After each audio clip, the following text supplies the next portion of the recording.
మీరు బంగారం తాకట్టు పెట్టి ఆ బంగారం డబ్బులు కట్టలేక ఇబ్బంది పడుతున్నారా? ఆచారి గోల్డ్ వాళ్ళు మీ బంగారం కొని మీ లోన్ తీర్చి మిగిలిన డబ్బులు మీకు ఇచ్చేస్తారు. ఇంకెందుకు ఆలస్యం?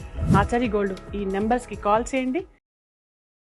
నిన్న పులివెందుల్లో జరుగుతున్న బై ఎలక్షన్స్కి సాధారణంగా ఒక పార్టీ అభ్యర్థి కనుక సడన్గా చనిపోతే ఇక్కడున్న పాలసీ ఏంటంటే, సాధారణంగా నేను గత చాలా రోజులు బట్టి రాజకీయాలు అబ్జర్వ్ చేస్తుంటారు, ప్రాంతీయ పార్టీలు ముఖ్యంగా వాళ్ళ యొక్క మంచితనాన్ని, వాళ్ళ యొక్క గౌరవ మర్యాదల్ని ఎలా చాటుకుంటున్నారంటే, ఇన్ కేస్ చనిపోయిన కుటుంబం నుంచి వాళ్ళ సభ్యులు, అంటే ముఖ్యంగా వాళ్ళ భార్య కానీ అలాంటి వాళ్ళు ఎవరైనా నిలబడితే సంఘీభావాలను ప్రకటిస్తూ అపోజిషన్ పార్టీలు సాధారణంగా ప్రత్యర్థులు నిలబట్టట్లే. కానీ ఇక్కడ ఆశ్చర్యకరంగా పులివెందుల్లో ఒక మరణానంతరం సంభవిస్తున్న జడ్పీటీసీ ఎలక్షన్స్లో బీటెక్ రవి గారి భార్యని ఎప్పుడైతే నిలబెట్టారో, తదనంతర పరిణామాల్లో నిన్న గౌరవ ఎమ్మెల్సీ గారికి రమేష్ యాదవ్ గారికి అండ్ ఇంకో అతను రవి అని అనుకుంటాను, వాళ్ళిద్దరిని కంటిన్యూస్గా చేస్తూ ఒక 50 వాహనాలు 40 వాహనాల్లో 50 మంది పైచీలకు 14 వాహనాల్లో వచ్చి ఆయన అటకాయించి తీవ్రంగా గాయాలు పాలు చేసి, అంతకన్నా ముందు ఫంక్షన్లో ఇంకొక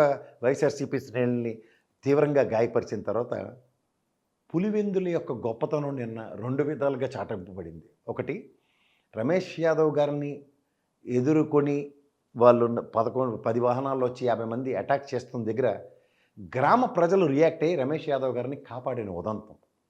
అండ్ తదనంతర పరిణామంలో అతన్ని హాస్పిటల్లో చేర్చడం, ఆ తీవ్ర గాయాలకి ఒకటి, మనం ఇవాళ ప్రజాస్వామ్యంలో ఉండి ప్రజాప్రతినిధులకే రక్షణ లేకపోతే తర్వాత పోలీస్ వ్యవస్థ అచేతన స్థితిలో ఎందుకుందో నాకైతే అర్థం కావట్లేదు. ఎందుకంటే వాళ్ళు సాధారణంగా స్పందించే గుణం అండ్ ప్రజల్ని కాపాడే గుణం ఉన్న ఈ పోలీస్ వ్యవస్థ ఆక్షేపణీయంగా ఊహకు అందని విధంగా వాళ్ళని ఖచ్చితంగా నిలువరించవలసిన కెపాసిటీ ఉండి కూడా నిలువరించగలిగి కూడా వెచ్చలవిడితనానికి ప్రోత్సహించడం వల్ల వచ్చిన ఈ తీవ్రతని నిన్న సతీష్ రెడ్డి గారు, అంటే పులివెందుల గడ్డ మీద అపోజిషన్ పార్టీ నుంచి తన్ని తాను విరమింపజేసుకొని తిరిగి వైఎస్ఆర్సీపీలో, అంటే ఏ తండ్రి కొడుకులతో ప్రత్యక్ష యుద్ధం చేసిన నేపథ్యం ఉన్న సతీష్ రెడ్డి గారు ప్రత్యక్ష యుద్ధం చేస్తే ఎలా ఉంటుంది అంటే, ధైర్య సాహసాలకి పులివెందులో ఒక గడ్డ.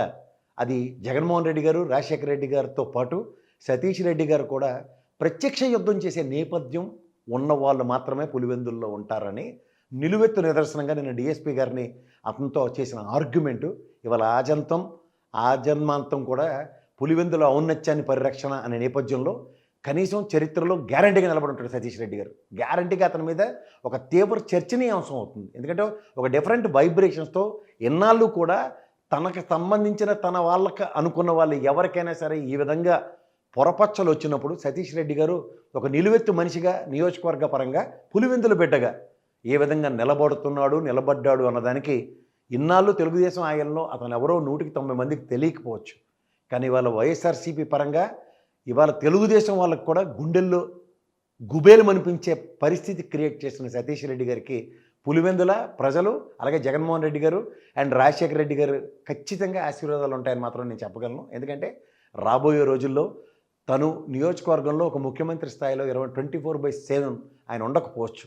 కానీ అతని ప్రతినిధిగా సతీష్ రెడ్డి గారు ఇవాళ పులివెందుల్ని పరిరక్షిస్తున్న విధానం, పులివెందుల్లో సర్వం తానే పరిగెడుతున్న విధానం, అవినాష్ రెడ్డి గారికి ఈరోజు దాకా నేను రామలక్ష్మణుడు కథలే విన్నాను. ఇప్పుడు ఎవరెవరంటే జగన్మోహన్ రెడ్డి గారిని, నేను అవినాష్ రెడ్డి గారి విషయంలో ఇవాళ భరతుడు కూడా ఉన్నాడని ఇంకొకసారి సాధారణంగా ప్రూవ్ అయింది. రామలక్ష్మణ భరత శత్రుఘ్నుడు కూడా అతి దగ్గరలో తెలుస్తుంది.